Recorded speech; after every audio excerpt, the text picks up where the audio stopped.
Good evening, everyone. I hope you are all doing well. Welcome to T1 Academy Current Affairs classes. ఈరోజు current affairs క్లాసెస్లో భాగంగా మనం న్యూస్లో ఉన్న కొన్ని ముఖ్యమైన అంశాల గురించి చర్చించుకుందాం. అవేంటంటే coming on to the first topic for today, that is former RBI governor Shaktikanta Das గారు ఉన్నారు కదండి. ఆయన న్యూస్లో ఉన్నారు ఎందుకంటే he has been appointed as the principal secretary to prime minister Modi. మీకు డౌట్ రావచ్చు, ఆల్రెడీ ప్రైమ్ మినిస్టర్ మోడీ గారికి ప్రిన్సిపల్ సెక్రటరీగా పీకే మిశ్రా గారు పనిచేస్తున్నారు కదా, మరి ఆయన ప్లేస్ లో ఆయన తీసుకున్నారా అని చెప్పి. కాదండి, శక్తికాంత దాస్ గారిని ప్రైమ్ మినిస్టర్ మోడీకి రెండవ ప్రిన్సిపల్ సెక్రటరీ 2గా ఈయనని అపాయింట్ చేయడం జరిగింది. మరి ఎన్ని సంవత్సరాల వరకు ఉంటాడు, ఎన్ని సంవత్సరాల వరకు ఈయన టర్మ్ ఉందంటే ప్రైమ్ మినిస్టర్ మన నరేంద్ర మోడీ గారు ఎప్పటి వరకు అయితే ప్రైమ్ మినిస్టర్ గా ఉంటారో అప్పటి వరకు ఈయన ఈ పదవిలో ఉండడం జరుగుతుంది. ఓకే, మరి రీసెంట్ గా appointments committee of the cabinet అని చెప్పి ఇండియాలో ఉన్న పెద్ద పదవులకు అంటే సిడిఎస్ కానీ ఇట్లా పెద్ద పదవులకు అపాయింట్మెంట్ చేసేది ఏదండి, ఈ appointment committee of the cabinet కదా. వీళ్ళే ఆర్బీఐ గవర్నర్ ని కూడా అపాయింట్ చేస్తారు. ఎస్, వాళ్ళే శక్తికాంత దాస్ గారిని మరి ప్రిన్సిపల్ సెక్రటరీ 2గా మరి అపాయింట్ చేయడం జరిగింది. ఈయన ఇంతకన్నా ముందు ఏ పదవిలో ఉండే గుర్తున్నాడా Shaktikanta Das? Yes, RBI governor గా ఉండే కదా. Yes, basically he was an IAS officer అండి.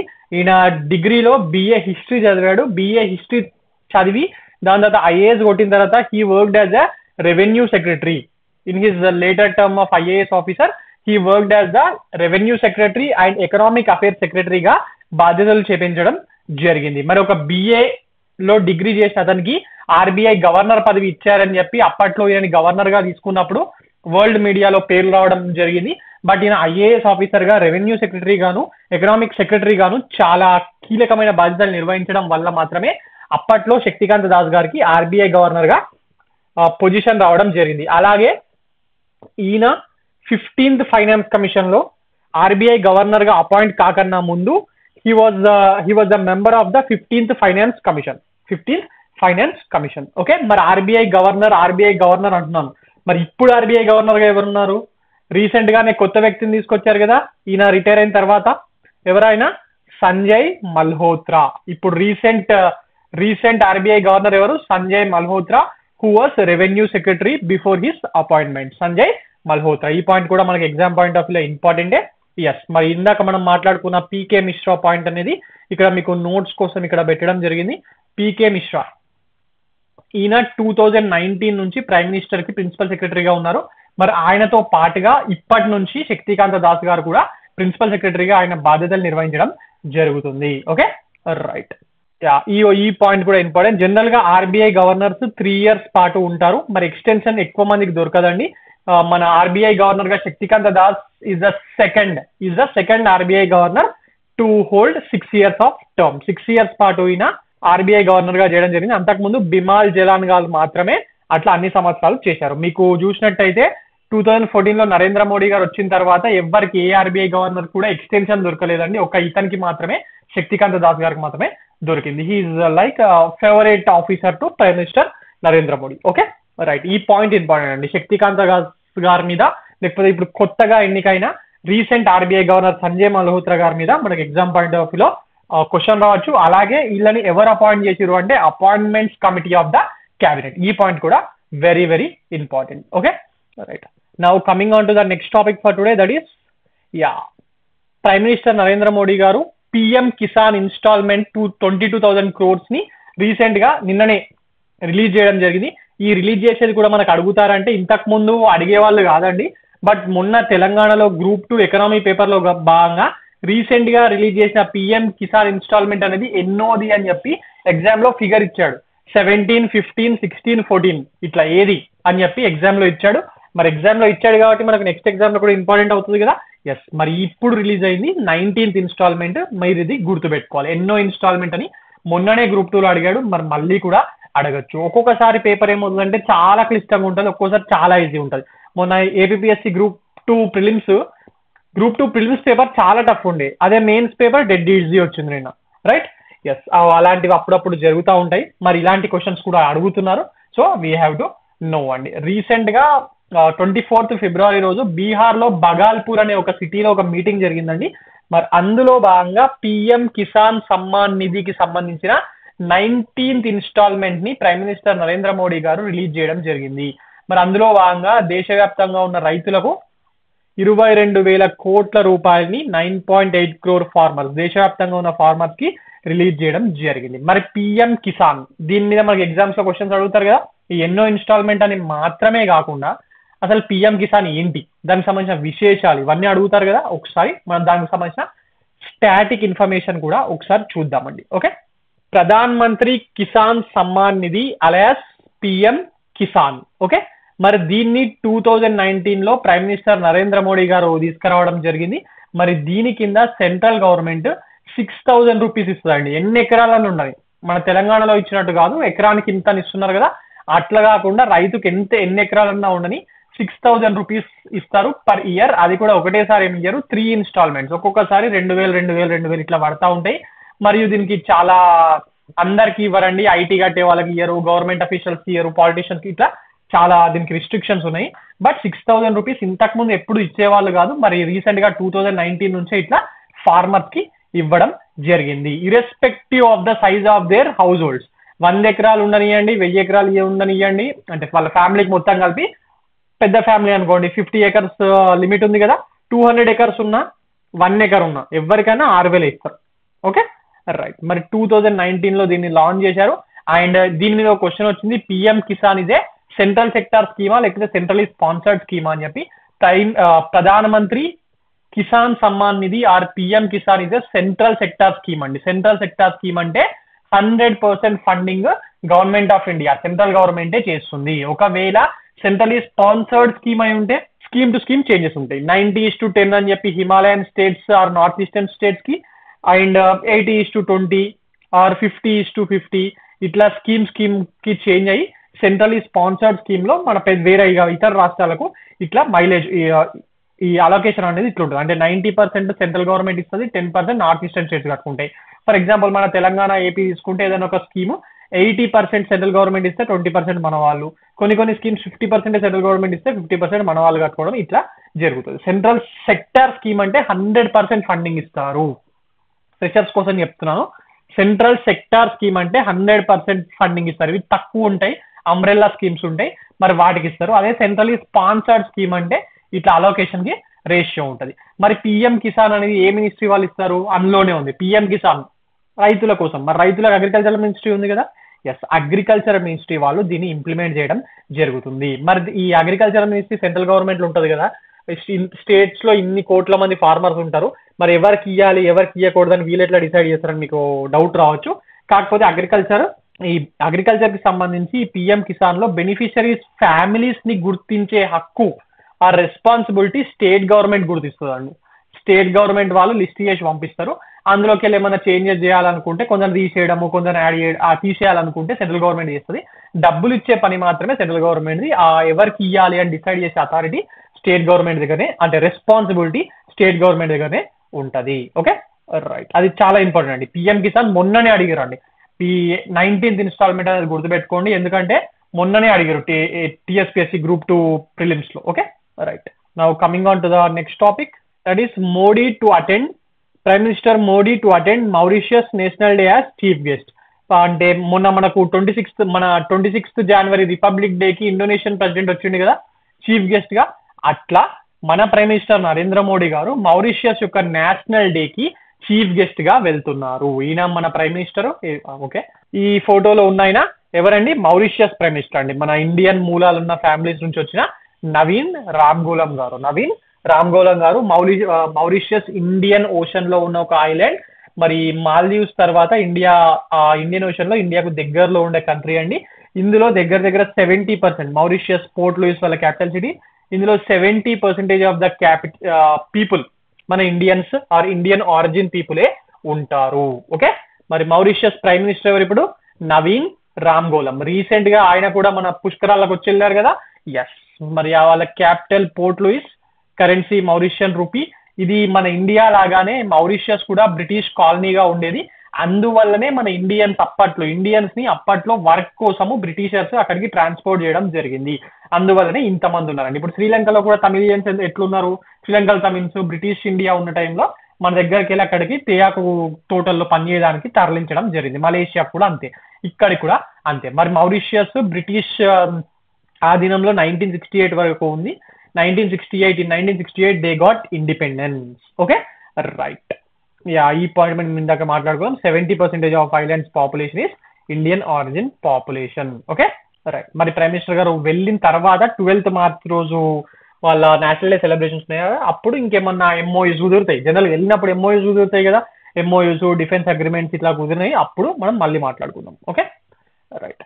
Now coming on to the next topic, that is first ever conference for women piece keepers to take place in New Delhi. UN women piece keepers concept ఉంది కదా, yes, మరి దానికి సంబంధించిన మొట్టమొదటి conference, ప్రపంచంలోనే మొట్టమొదటిసారిగా women piece keeper కి సంబంధించి ఒక కాన్ఫరెన్స్ జరుగుతుంది. అది మన దేశ రాజధాని అయిన న్యూఢిల్లీలో నిర్వహించడం జరుగుతుంది. Okay right. ఇక్కడ చూశారు కదా, conference for women piece keepers from global south అని చెప్పి. ఎస్, మరి దీనికి సంబంధించి థీమ్ ఇంపార్టెంట్. థీమ్ ఏంటి ఈసారి? థీమ్ అంటే women in peace keeping a global south perspective. మన ఇండియన్ ఉమెన్ కి సంబంధించి ఇందులో సపరేట్ ఒక కంటింజెంట్ ఉందండి, ఓన్లీ ఉమెన్స్ కి సంబంధించి పీస్ కీపింగ్ లో. అట్లా మన ఇండియన్స్ ఎక్కువగా పార్టిసిపేట్ చేస్తూ ఉంటారు కాబట్టి మరి మన ఫస్ట్ ఎవర్ కాన్ఫరెన్స్ మన దగ్గర పెడుతున్నారు. ఈ థీమ్ అనేది ఇంపార్టెంట్. థీమ్ ఏంటి? Women in peace keeping a global south perspective. Okay, మరి ఎవరు అరేంజ్ చేస్తారు? ఇసుంటి ఇక్కడనే కనిపిస్తుంది. యుఎన్ లో మన వాళ్ళు పాల్గొంటున్నారు, పీస్ కీపింగ్ ఇదంతా అంటే దేని కిందకి వస్తుంది? మినిస్ట్రీ ఆఫ్ ఎక్స్టర్నల్ అఫేర్స్ కదా, జయశంకర్. ఎస్, మరి మినిస్ట్రీ ఆఫ్ ఎక్స్టర్నల్ అఫేర్స్ వాళ్ళు మినిస్ట్రీ ఆఫ్ డిఫెన్స్ తోని కలిపి and centre for united nations peace keeping వీళ్ళిద్దరితోని కొలాబరేట్ అయ్యి మినిస్ట్రీ ఆఫ్ ఎక్స్టర్నల్ అఫేర్స్ వాళ్ళు దీన్ని నిర్వహించడం జరుగుతుంది. Ministry of external affairs in collaboration with ministry of defence and united nations UN peace keeping సంబంధించిన వాళ్ళతోని అయి చేయడం జరుగుతుంది. ఈ point important, very very important. Theme ఎంత ఇంపార్టెంటో ఈ పాయింట్ కూడా అంతే ఇంపార్టెంట్. ఈ రెండుట్లకి వెళ్ళే క్వశ్చన్ వస్తుంది. ఇంకోటి ఏమో ఎక్కడ పెట్టిందంటే న్యూఢిల్లీ. Okay right. మరి యుఎన్ కి సంబంధించిన secretary general for peace operations Jean Pierre Lacroix ఈయన ఈ సమిట్ కి రావడం జరుగుతుంది, న్యూఢిల్లీలో జరుగుతున్న సమిట్ కి. ఓకే, మరి India is one of the top contributor to UN peace keeping machines. ప్రపంచవ్యాప్తంగా ఉన్న ఈ పీస్ కీపింగ్ మిషన్స్ ఏ దేశానికి ఆ దేశానికి ఉంటాయండి. వాళ్ళందరూ యుఎన్ కి పీస్ కీపింగ్ కోసము వాళ్ళ సైనికుల్ని పంపిస్తూ ఉంటారు. మరి India is a top contributor. డబ్బులు ఇవ్వడంలో కానివ్వండి, ఆర్మీ పర్సనల్ పంపించడంలో కానివ్వండి, మన వాళ్ళు one of the top contributors. ఇది కూడా మనకు తెలిసి ఉండాలి. And this is one more important point. India deployed the first all females formed police unit to Liberia in 2007. Liberia దేశంలో రెండు దేశాల మధ్యలో గొడవలు జరుగుతుండే. మరి ఆ టైంలో పీస్ కీపింగ్ కోసము మన వాళ్ళు ఇలా 2007 లోనే పంపడం జరిగింది. అండ్ రీసెంట్ గా మన ఇండియన్ పీస్ కీపింగ్ మిషన్ లో ఉన్న మేజర్ రాధికా సేన్ గారికి UN military gender advocate of the year award రావడం జరిగింది 2023లో. ప్రతి ఇయర్ ఇట్లా ఇస్తారు యుఎన్ పీస్ కీపింగ్ లో UN military gender advocate of the year అని. మరి 2023 కానీ మేజర్ రాధికా సేన్ గారికి రావడం జరిగింది. ఇది జనరల్ గా అట్లా చూసుకోండి. కానీ న్యూఢిల్లీలో జరిగింది సమావేశం. Theme women in peace keeping a global south perspective and it was arranged by ministry of external affairs in collaboration with ministry of defence and centre for united nations peace keeping. ఈ 3 పాయింట్లు very very very important ఈ topic కి సంబంధించినంత వరకు. Exam లోకి ఇవే అడుగుతారండి. Okay right. Now coming on to the next topic, border men marathon 2025. ఇది బిఎస్ఎఫ్ వాళ్ళు ఆర్గనైజ్ చేస్తున్నారు, బార్డర్ మెన్ మ్యారథాన్ అని చెప్పి. మరి 2025 గాను దీని యొక్క థీమ్, ఇలాంటి అన్నిటికీ థీమ్సే చాలా ఇంపార్టెంట్ అవుతాయి. థీమ్ ఏంటి? Hand in hand with border population. అన్న పేరుతోని బిఎస్ఎఫ్ వాళ్ళు ఈ మ్యారథాన్ ని నిర్వహించడం జరిగింది. ముఖ్యంగా బిఎస్ఎఫ్ కి చెందిన పంజాబ్ యూనిట్ ఉంది కదా, వాళ్ళు దీన్ని నిర్వహించడం జరిగింది. Okay right. ఈ థీమ్ చూసినాం కదా ఇందాక, ఇక్కడ మళ్ళీ నేను ఒకసారి I have highlighted this theme, hand in hand with border population. This is very important. మరి ఎందుకోసం నిర్వహిస్తున్నారు అంటే, సపరేట్ గా ఎందుకోసం నిర్వహిస్తున్నారంటే, ఒకటేమో ఫిట్ ఇండియా మూవ్మెంట్ ని భాగంగా దాన్ని ఎక్స్పాండ్ చేయడానికి, ఇంకోటి పంజాబ్ గుజరాత్ ఆ ఏరియాలో బాగా డ్రగ్స్ ఇదంతా కాన్సెప్ట్ నడుస్తుంది కదా పాకిస్తాన్ వాళ్ళు. మరి మన బేసిక్ గా ఇండియన్ మిలిటరీలో ఎక్కువగా పంజాబ్ హర్యానా వీళ్ళే జాయిన్ అవుతారండి కంపారిటివ్ గా. మరి వాళ్ళని ఇట్లా ఆ యూత్ ని ఖరాబ్ చేయడానికి డ్రగ్స్ ని సప్లై చేస్తుంది పాకిస్తాన్. మరి వాటిని ఆపడానికి, మరి దాని నుంచి మన వాళ్ళని దూరంగా జరపడానికి బిఎస్ఎఫ్ వాళ్ళు ఇలాంటి మూమెంట్స్ అనేది నిర్వహిస్తుంటారు. పంజాబ్ లో చాలా ఉంటుందండి. రీసెంట్ గానే నషా ముక్త్ పంజాబ్ చేయాలని చెప్పి అక్కడ ఉన్న ఒక కార్యకర్త, స్వచ్ఛంద సంస్థ కార్యకర్త ఊర్లలో ఉన్న మహిళలు, దట్ ఈస్ ముఖ్యంగా మదర్స్ ని తీసుకొని ఒక పాదయాత్ర చేస్తున్నాడు. తల్లి ప్రేమ ఈ నషా నుంచి మన పంజాబ్ కి చెందిన యంగ్ జనరేషన్ ని కాపాడాలనే ఉద్దేశంతో చేసిండు ఆయన. మరి ఆయన పేరేం పేరు మనం ఆల్రెడీ ఒకసారి క్లాస్ లో మాట్లాడుకుందాం. నాకు అది ఆయన పేరు కమెంట్ సెక్షన్ లో చెప్పండి. వెరీ వెరీ ఇంపార్టెంట్ అండి ఆయన పేరు. ఒకవేళ మనకు డ్రగ్స్ మీద క్వశ్చన్ ఇస్తే ఆయన పేరు వస్తుంది ఖచ్చితంగా. Okay right. సో మరి to promote fit India movement and Nasha Mukt Bharat Abhiyan, దీన్ని ప్రమోట్ చేయడానికి దీని బిఎస్ఎఫ్ వాళ్ళు ఈ బార్డర్ మెన్ మ్యారథాన్ 2025 అనే దాన్ని పంజాబ్ లోని అమృత్సర్ లో నిర్వహించడం జరిగింది. అలాగే అక్కడ బార్డర్ ఏరియాస్ లో ఉన్న సివిలియన్స్ కి మరి మిలిటరీకి బాండింగ్ అనేది కూడా పెంపొందించాలనే ఒక ఉద్దేశం కూడా అంతర్లీనంగా దీంట్లో కనపడుతుందండి. Okay right. ఈ థీమ్ అనేది వెరీ వెరీ ఇంపార్టెంట్. ఇక ఈ జనరల్ పాయింట్ ఇది డైరెక్టర్ జనరల్ ఆఫ్ బిఎస్ఎఫ్. మరి బార్డర్ సెక్యూరిటీ ఫోర్స్ వాళ్ళు నిర్వహిస్తున్నారు కాబట్టి మరి దానికి సంబంధించిన ఎవరో తెలియాలి కదా మనకి హెడ్. ఎస్, మరి వాళ్ళ హెడ్ దల్జిత్ సింగ్ చౌదరి గారు. మరి ఆయనే చీఫ్ గెస్ట్ గా ఈ ఈవెంట్ ని నిర్వహించడం జరిగింది. Okay right. Now coming on to the next topic, that is Indian navy hands over Guldar ship to MTDC for under water museum. ఇక్కడ ఒక షిప్ కనిపిస్తుంది కదా, ఇది మన ఇండియన్ నేవల్ షిప్ అండి, ఐఎన్ఎస్ గుల్డార్. మరి ఇది డీకమిషన్ అయింది. అంటే దీన్ని డీకమిషన్ అవడం అంటే అర్థం ఏంటంటే ఇక దీన్ని ఈ రోజటి నుంచి సీ మీదకి పంపించారు. అటు పెట్రోల్లో కానివ్వండి, యుద్ధానికి కానివ్వండి, దేనికి పంపించారు. మరి దీని ఏజ్ అయిపోయింది, సో దీన్ని వాడకూడదని డిసైడ్ అయినప్పుడే ఇట్లా డీకమిషన్ చేస్తారు. మరి డీకమిషన్ చేసిన తర్వాత దీన్ని ఇండియన్ నేవీ వాళ్ళు MTDC, that is Maharashtra tourism development corporation కి అప్పచెప్పడం జరిగింది.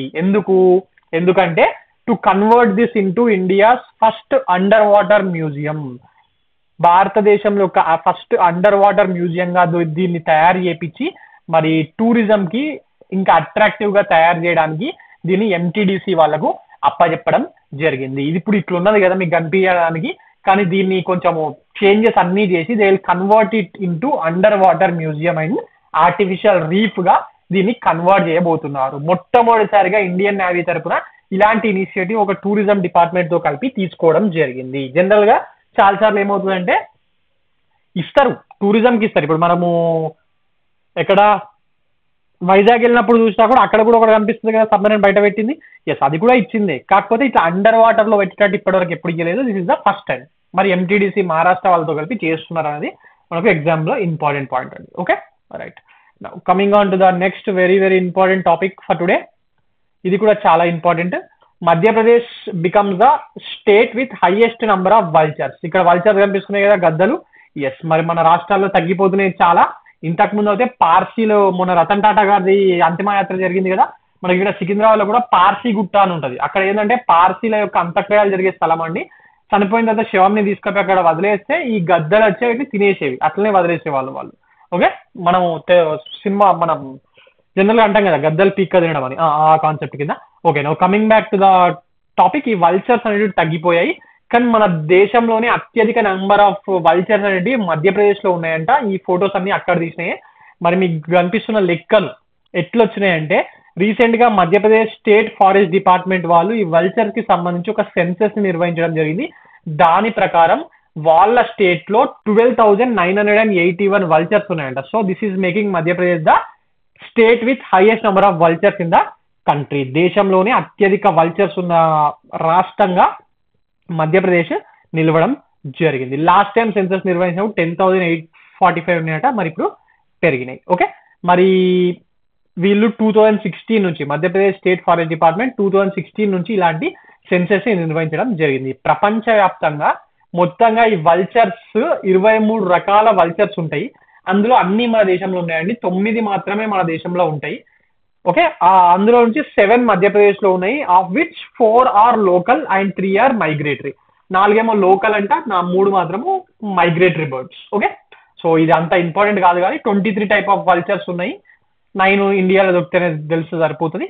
కాకపోతే హైయెస్ట్ మధ్యప్రదేశ్ లో ఉన్నాయి. ఆ నంబర్ కూడా ఇంపార్టెంట్ అండి. Okay right.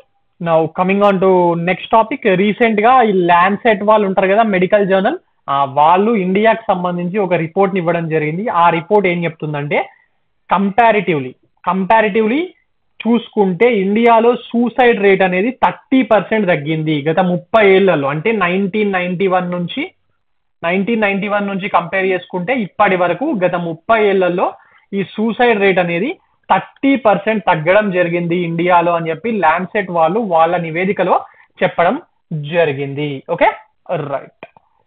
ఇది you can see it here. ఈ ల్యాన్సెట్ పబ్లిక్ హెల్త్ వాళ్ళ రిపోర్ట్ ఇది. సో ఇది ఇంపార్టెంట్. ఎవరు ఇచ్చారంటే ల్యాన్సెట్ పబ్లిక్ హెల్త్. ఏం చెప్తుంది?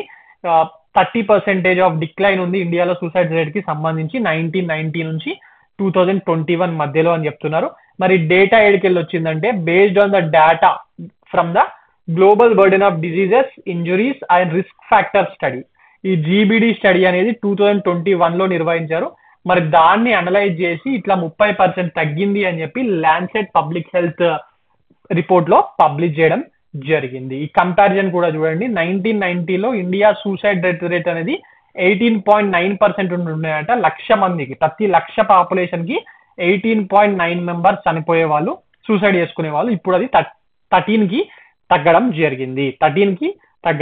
ఇంకోటి ఏం చెప్తుందంటే ఈ అబ్జర్వేషన్, ఈ సూసైడ్ రేట్స్ లో డిక్లైన్ అనేది ఆడవాళ్ళలో బాగా తగ్గింది అని చెప్పి చెప్పడం జరుగుతుంది. ఓకే, మరి దీనికి కారణాలు ఏంటి? ఆడవాళ్ళలో సూసైడ్ రేట్ తగ్గడానికి ఇంతకు ముందు జనరల్ గా ఆడవాళ్ళు దేనికి సూసైడ్ చేసుకునే వాళ్ళు ఊర్లలో ఎక్కువగా?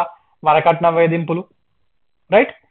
అవన్నీ. వాళ్ళకు లిటరసీ లేకపోవడము, ఇలిటరసీ ఉండడం, ఇప్పుడేమో చదువుకుంటున్నారు, జాబులు చేస్తున్నారు. సో అదొకటి రీజన్ అండి తగ్గడానికి, right? Coming on to the next topic, that is girls will be girls becomes first Indian film to win John Cassavetes award అనేది ఒక ఫిలిమ్స్ కి సంబంధించి ఇస్తారండి. మరి గర్ల్స్ విల్ బి గర్ల్స్ అనే దానికి ఈ అవార్డు రావడం జరిగింది. మరి ఈ అవార్డు పొందిన మొట్టమొదటి Indian film, girls will be girls is the first Indian film. Okay, మొట్టమొదటి ఇండియన్ మూవీ, ఈ జాన్ క్యాసవెటిస్ అవార్డు తీసుకున్న మొట్టమొదటి ఇండియన్ మూవీ. Okay, right. మరి ఇక్కడ రీచా చెడ్డా అండ్ అలీ ఫజల్స్ అని చెప్పి పేరెందుకు పెట్టారు? బికాస్ వాళ్ళు, రీచా చెడ్డా మీకు తెలుసు అనుకుంటాను, బాలీవుడ్ లో యాక్టింగ్ చేస్తూ ఉంటది. మరి రీసెంట్ గానే ఆమె ఒక ఫిలిం ప్రొడక్షన్ కంపెనీ పెట్టడం జరిగింది. ఈ రీచా చెడ్డా అండ్ అలీ ఫజల్ కలిపి వాళ్ళ డెబ్యూట్ ఫిలిమే ఈ girls will be girls. Okay, right.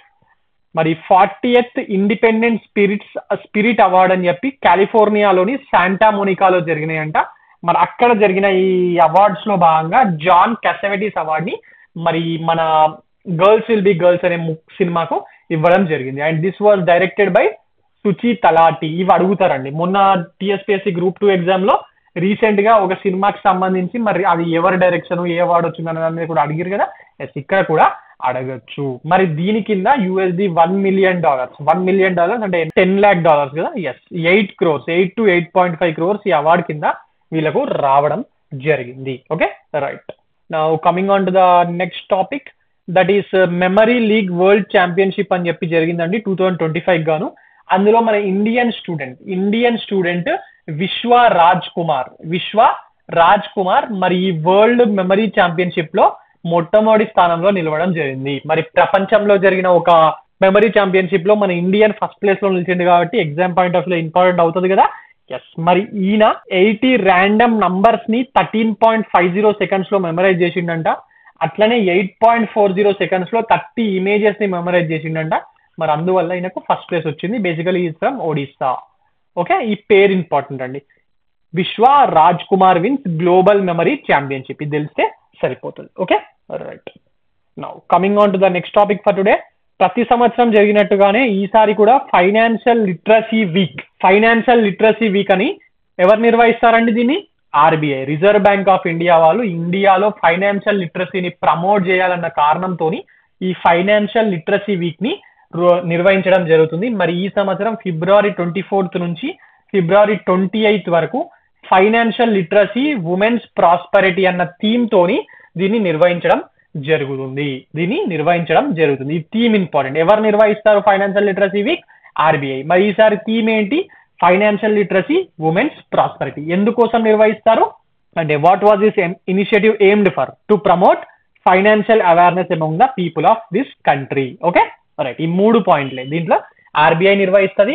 మరి సార్ థీము, మరి ఎందుకోసం, ఇవి 3 ఇంపార్టెంట్. డేట్ ఎవరు అడగడు ఎగ్జామ్ లో, డేట్ ఎవరు అడగరు, మీకు ఏ డేట్ రోజు నిర్వహించారని ఇది వదిలేయండి. Okay right, now coming on to the next topic for today, that is ASI report 2024 news లో ఉంది.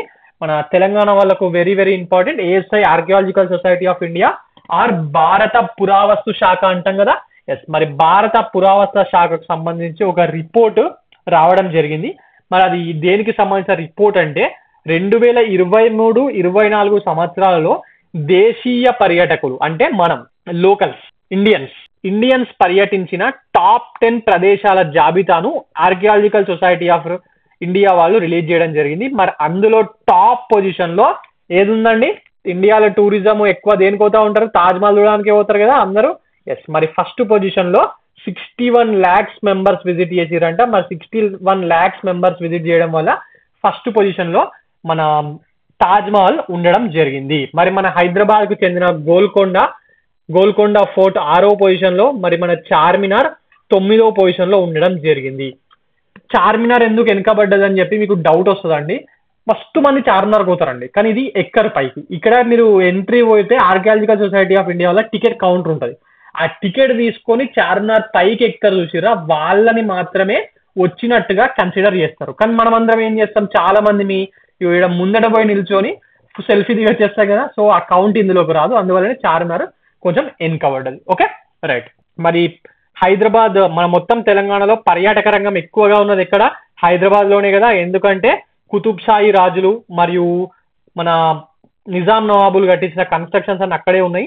ముఖ్యంగా గోల్కొండ కోట, చార్మినార్ అనేటివి తెలంగాణ పర్యాటక రంగంలోనే చాలా ముఖ్యమైన ప్రదేశాలు. మరి అక్కడికే ఎక్కువ మంది వెళ్తూ ఉంటారు, అందువల్లనే ఇవి టాప్ ప్లేస్ లో ఉండడం జరిగింది. దీని మీద ఎగ్జామ్ లో క్వశ్చన్ వస్తుందండి. మరి గోల్కొండ 6th లో ఉంది, మరి చార్మినార్ 9th లో ఉంది, కాబట్టి ఆ పాయింట్స్ అనేవి ఇంపార్టెంట్. ఇంకోటి ఏంటంటే కరోనా వచ్చిన తర్వాత టూరిజం సెక్టర్ అంతా బాగా దెబ్బతిన్నది. ఎందుకంటే కరోనా టైంలో అసలు ఎవరు ఇళ్ళకిందే కదలే, ఇంకా టూర్లకి ఏం పోతారు, ఒక్కసారి మొత్తం దెబ్బ పడుతుంది కదా. ఎస్, ఆ కరోనాతో కుదేలైన పర్యాటక రంగం అంటే దేశవ్యాప్తంగా కానివ్వండి, మన తెలంగాణలో కానివ్వండి, మెల్లమెల్లగా కోలుకుంటుంది. దాని తర్వాత ఒక 2 years 1.5 years తర్వాత నుంచి కోలుకోవడం జరిగింది. మరి దీనికి ఒక ఎగ్జాంపుల్ అంటే ఒక రిపోర్ట్ ఉండాలి కదా. ఈ ఏఎస్ఐ రిపోర్ట్ అనేది దానికి ఒక నిదర్శనం కిందకి వస్తుంది. ఎందుకంటే కంపేర్ చేస్తే 30% వృద్ధి ఉందంట.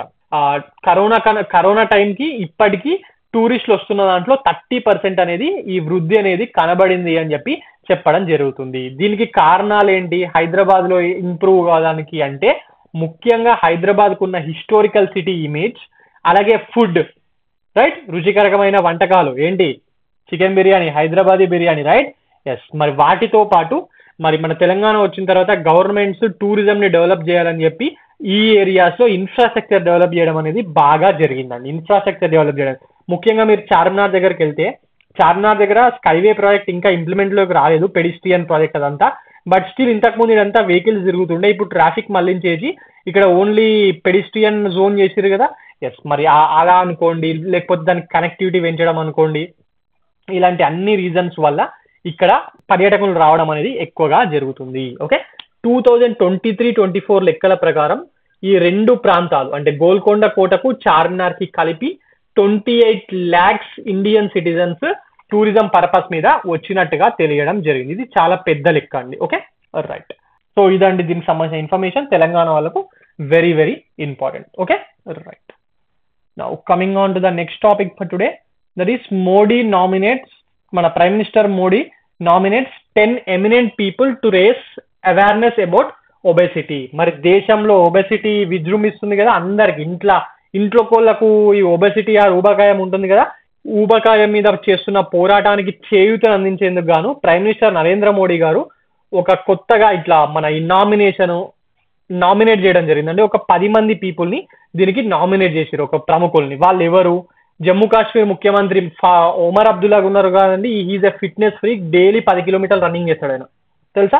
సీఎం, మనము పెద్దగా ఏం పని చేయకుండా రన్నింగ్ చేయం కదా, ఆయన సీఎం అయి ఉండి కూడా రోజు పొద్దున్నే 10 kilometers రన్నింగ్ చేస్తాడు. ఓకే, ఒమర్ అబ్దుల్లా గారిని, అలాగే మన ఆనంద్ మహేంద్ర గారు ఉన్నారు కదా, మహేంద్ర గ్రూప్ చైర్మన్, ఆయన్ని, మరియు మోహన్ లాల్, మలయాళం సినిమా నటుడు మోహన్ లాల్ గారు ఉన్నారు కదా, ఆయన్ని, మరియు భోజ్పురి గాయకుడు మరియు నటుడు అయిన నీరా హువా గారిని, మరియు మన మను బకర్ ఉంది కదా, షూటింగ్ లో మొన్ననే 2 మెడల్ తీసుకొచ్చింది ఒలింపిక్స్ లో, ఎస్ తనని, మరియు వెయిట్ లిఫ్టర్ మీరాబాయ్ చాను గారిని, అలాగే ఇన్ఫోసిస్ సహ వ్యవస్థాపకుడు నందన్ నీలకేని, మన ఆధార్ కార్డ్స్ ఉన్నాయి కదా వాటిని రూపొందించింది ఆయన బ్యాచేనండి, అంటే ఆయన చైర్మన్ గా ఉన్న వాళ్ళే రూపొందించారు. మరి ఇక మన మాధవన్, నటుడు మాధవన్ ఉన్నాడు కదా, ఎస్ ఆయన్ని, మరియు గాయని శ్రేయా ఘోషల్, అలాగే ఎంపీ సుధామూర్తి గారు, మన ఇన్ఫోసిస్ చైర్మన్ భార్య సుధామూర్తి గారిని దీంట్లో నామినేట్ చేయడం జరిగింది. ముఖ్యంగా ఎందుకు నామినేట్ చేశారంటే వీళ్ళందరూ ఇంత ఫిట్ గా ఉంటున్నారు అని చెప్పి చూపించి ఏమేం చేస్తే తగ్గుతారు, అసలు ఈ ఊబకాయం రాకుండా ఉంటది, ఒబెసిటీ రాకుండా ఉంటదని వాళ్ళ ద్వారా ప్రమోషన్ చేయడానికి ఇట్లా ఒక ఛాలెంజ్ ని ఆయన విసరడం జరిగింది. ముఖ్యంగా ఎట్లా తగ్గుతుంది, ఒబెసిటీ రాకుండా ఎట్లుంటది అంటే మనం తీసుకునే ఆహారంలో నూనె మోతాదు ఉంటది కదా, దాన్ని తగ్గించాలి అని చెప్పి ఈ బృందం, ఇప్పుడు 10 మంది బృందం ఉంది కదా, వాళ్ళ సహాయంతో చైతన్యాన్ని పెంపొందించడానికి వీళ్ళని నామినేట్ చేస్తున్నట్టు ప్రైమ్ మినిస్టర్ గారు ప్రకటించడం జరిగింది. ఓకే, మరి వీళ్ళని నియమిస్తూ ఏం చెప్పాడంటే దీన్ని ఇట్లనే దీన్ని ఇంకా ఇంక్రీజ్ చేయాలి. సో మీలో ఒక్కొక్కరు ఇంకొక 10 మందిని, ఎవరికైతే ఒబెసిటీ లేని పీపుల్ ఉన్నారో వాళ్ళని నామినేట్ చేసి వాళ్ళని కూడా ఇంకో 10 మందిని నామినేట్ చేయమని చెప్పండి అని చెప్పాడు. మన ఠాగూర్ సినిమా కాన్సెప్టే కదా, సిమిలర్ కాన్సెప్ట్ ఒబెసిటీ ఛాలెంజ్. ఇప్పుడు ఐస్ బకెట్ ఛాలెంజ్ అయిపోయింది, రైస్ బకెట్ ఛాలెంజ్ అయిపోయింది, ఇప్పుడు obesity challenge. Okay right, now coming on to the next topic for today. మరి ఆర్కియాలజికల్ సర్వే ఆఫ్ ఇండియా వాళ్ళు మరి మళ్ళీ న్యూస్ లో ఉన్నారు. ఆర్కియాలజికల్ సర్వే ఇందాకనే మాట్లాడుకున్నాం కదా, ఎస్ మరి ఏఎస్ఐ వాళ్ళు వీళ్ళు ఎందుకు న్యూస్ లో ఉన్నారంటే రీసెంట్ గా ఏఎస్ఐ అండ్ మనం వాటర్ బాటిల్ కొనుక్కొని తాగుతాం కదా బిస్లరీ, వాళ్ళిద్దరూ కలిపి హెరిటేజ్ వాటర్ బాడీస్ ని రిస్టోర్ చేసే విషయంలో ముందుకు సాగడం జరుగుతుంది. అదేంటి సార్ ఏఎస్ఐ బిస్లరీ ఎట్లా కలుస్తారు దీనికంటే, హెరిటేజ్ వాటర్ బాడీ అని ఉంది రైట్, హెరిటేజ్ అంటే ఎప్పుడు పాతయి. సో ఏఎస్ఐ వాళ్ళు దాని ప్రొటెక్షన్ లో వాళ్ళకు కూడా కొన్ని ఫండ్స్ ఇస్తారు. మరి వాటర్ కి సంబంధించిన విషయం కాబట్టి బిస్లరీ వాటర్ బేస్డ్ కంపెనీ కదా, మరి వాళ్ళ సిఎస్ఆర్ నిధులు ఉంటాయి కదా, ఆ సిఎస్ఆర్ నిధుల నుంచి వాళ్ళు కూడా ఈ హెరిటేజ్ వాటర్ బాడీస్ ని ప్రొటెక్ట్ చేయడానికి ఏఎస్ఐతో చేతులు కలిపి ఈ కార్యక్రమంలోకి రావడం జరిగింది. ఓకే, మరి దీనికి సంబంధించిన విషయాలు ఏంటో మనకి ఎగ్జామ్ లో ఏది ఇంపార్టెంటో మనం ఒకసారి చూద్దామండి. Okay right, the partnership will be taken under archaeological survey of India's adopt a heritage 2.0 programme and Bisleri CSR initiative Nayi Umeed.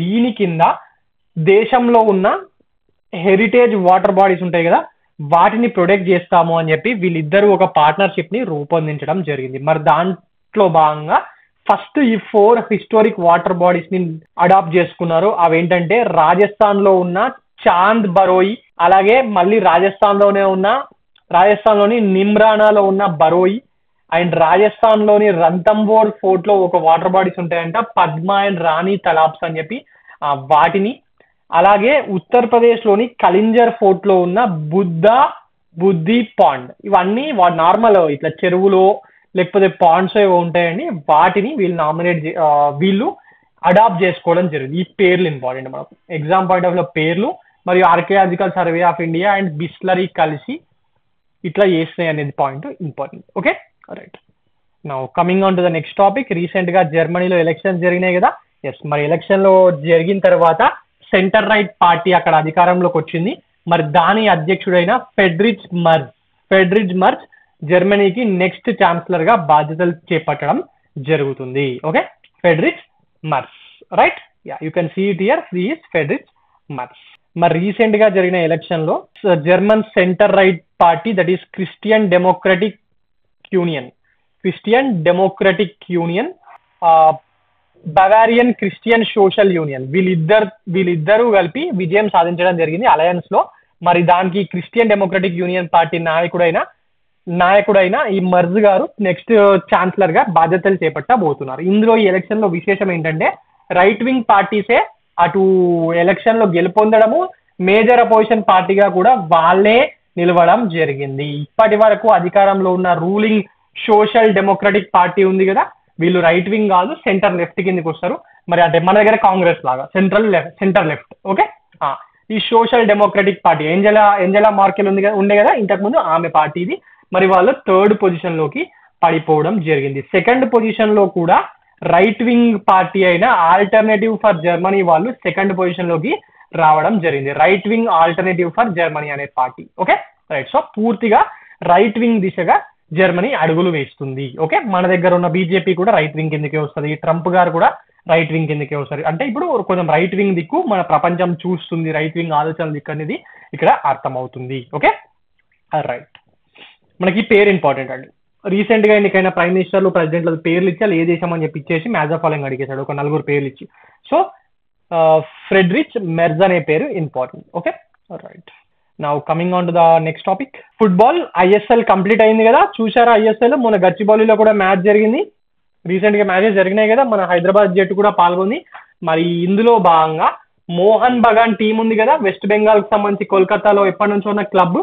ఆ మోహన్ బగాన్ సూపర్ జాయింట్ వాళ్ళు ఐఎస్ఎల్ లీగ్ లో ఈసారి ఒడిస్సా ఫుట్బాల్ క్లబ్ ని ఓడిపేసి గెలుపొందడం జరిగింది. 2024-25 ఐఎస్ఎల్ లీగ్ విన్నర్స్ ఎవరంటే ఏం చెప్తారు?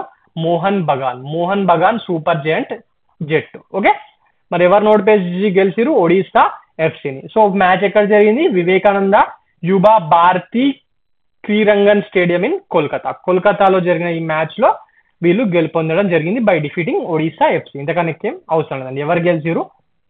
ఎవరు ఛాంపియన్ అంటే మోహన్ బగాన్ టీము. ఎవరు నోటిపేసి గెలిచిరు? ఒడిస్సా టీమ్ ని. ఎక్కడ జరిగింది అంటే Vivekananda Yuva Bharati Krirangan stadium Kolkata. Okay right. Now coming on to the next topic, that is మన కింగ్ కోహ్లీ న్యూస్ లో ఉన్నాడు. మొన్న మ్యాచ్ చూశారు కదా, 14 మన 100 కొట్టిండు కదా.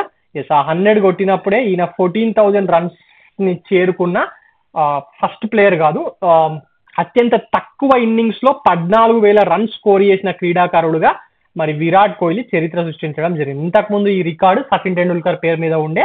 మరి ఆయన 350 ఇన్నింగ్స్ లో చేస్తే 287 ఇన్నింగ్స్ లో ఈయన చేయడం జరిగింది. అదేంటి సచిన్ టెండూల్కర్ కన్నా స్పీడ్ గా చేసిండా అని చెప్పి మీకు డౌట్ రావచ్చు. వీళ్ళిద్దరి మధ్యలో కెరియర్ లో డిఫరెన్స్ ఏంటంటే సచిన్ టెండూల్కర్ గారికి కొన్ని గాయాలు దెబ్బలతోని ఆయన 2-3 సంవత్సరాల మధ్యలో క్రికెట్ కి దూరంగా ఉన్నాడు అండి. ఆ టెన్నిస్ ఎల్బో అయినప్పుడు కానీ అట్లా 2-3 ఇయర్స్ దూరంగా ఉండే. మరి విరాట్ కోహ్లీ ఫిట్నెస్ ఫ్రీక్ కాబట్టి అసలు ఈయన కెరియర్ లో ఇట్లా ఒక 6 నెలలు, ఒక సంవత్సరము క్రికెట్ ఆడకుండా దూరంగా ఉన్న టైమే లేదు, ఎప్పుడు ఆడుతూనే ఉన్నాడు. అందువల్ల ఈయన కొంచెం తొందరగా ఈ రికార్డ్ ని చేరుకోవడం జరిగింది. మరి థర్డ్ ప్లేస్ లో మన కుమార సంగకార థర్డ్ ప్లేస్ లో ఉండడం జరిగింది విత్ 380 ఆడ్ ఇన్నింగ్స్ లో ఆయన 14,000 రన్స్ ని చేరుకోవడం జరిగింది. ఓకే, ఈ పాయింట్ ఇంపార్టెంట్ అంతే.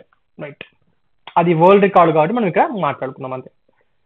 Coming on to the next topic, కొన్ని ఎంసీక్యూస్ ఉన్నాయి, అవేంటో ఒకసారి మనం చూద్దామండి. Okay right. Now coming on to the first question, that is iron dome style missile defence system is developed by which country? Iron dome గురించి మనము last 1 year గా news లో ఇంటనే ఉన్నాం కదా. ఎస్, ఎందుకు? Israel. Yes, Israel Hamas war లో భాగంగా, Israel వాళ్ళు ఇరాన్ తో చేస్తున్న యుద్ధంలో భాగంగా, అలాగే హెజ్బుల్లా వాళ్ళ దాడుల్ని ఎదుర్కొంటుంది ఎవరండి? ఇజ్రాయిల్ వాళ్ళే కదా. మరి ఎట్లా ఎదుర్కొంటున్నారు? ఈ ఐరన్ డోమ్ ని వాడే కదా. ఎస్, మరి iron dome style missile defence system ని ఎవరు డెవలప్ చేశారంటే ఆన్సర్ ఏమవుతుంది? మరి ఇజ్రాయిల్. ఇది ఎందుకు? ఇది అందరికీ తెలిసిందే కదా. మరి ఇప్పుడు ఎందుకు న్యూస్ లోకి వచ్చింది? అది ఇంపార్టెంట్ అండి ఇక్కడ. ఎందుకంటే రీసెంట్ గా మన యుఎస్ ప్రెసిడెంట్ ట్రంప్ గారు ఉన్నారు కదా, ఆ ట్రంప్ గారు ఒక ఎగ్జిక్యూటివ్ ఆర్డర్ మీద సైన్ చేయడం జరిగింది. US president has signed an executive order to develop an iron dome style missile defence system. మా యుఎస్ కి కూడా ఈ iron dome style missile defence system కావాలి అని చెప్పి ఆయన ఒక ఎగ్జిక్యూటివ్ ఆర్డర్ ని సైన్ చేయడం జరిగింది. ఇట్లా మేము కూడా తయారు చేసుకుంటామని. మీకు డౌట్ రావచ్చు, ఇజ్రాయెల్ కంటే చుట్టూ అన్ని శత్రు దేశాలే, ఒక దిక్కు పాలస్తీనా, ఒక దిక్కు ఈ సిరియా, ఇట్లా అన్ని ఉన్నాయి కాబట్టి వాళ్ళకంటే ఎప్పుడు ఎవడు అటాక్ చేస్తాడో తెలియదు కాబట్టి ఐరన్ డోమ్ అవసరము, యుఎస్కి ఎందుకు అని చెప్పి మీకు డౌట్ రావచ్చు. యుఎస్ మీద అప్పుడెప్పుడో 9/11 అటాక్స్ 2001లో జరిగితే దాని తర్వాత నుంచి యుఎస్ ఓడిపోయి వేరే దేశాల మీద యుద్ధం చేయడం కానీ యుఎస్ మీద ఎవడు అటాక్ చేసిండని చెప్పి ఐరన్ డోమ్ అని చెప్పి మీకు అనిపించవచ్చు. కాకపోతే ట్రంప్ గారికి ఏమనిపించిందంటే రీసెంట్ టెక్నాలజికల్ అడ్వాన్స్మెంట్స్ వల్ల ఈ హైపర్ సోనిక్ మిజైల్స్ అనేటివి ప్రతి దేశం తయారు చేస్తుంది. Right, so hyper sonic missiles ద్వారా ఒకసారి ప్రయోగిస్తే 2 నిమిషాల్లో 2 to 3 minutes లా ప్రపంచంలో ఏ కొనాకు నుంచి అన్నా అమెరికా మీదకి అటాక్ చేయొచ్చు.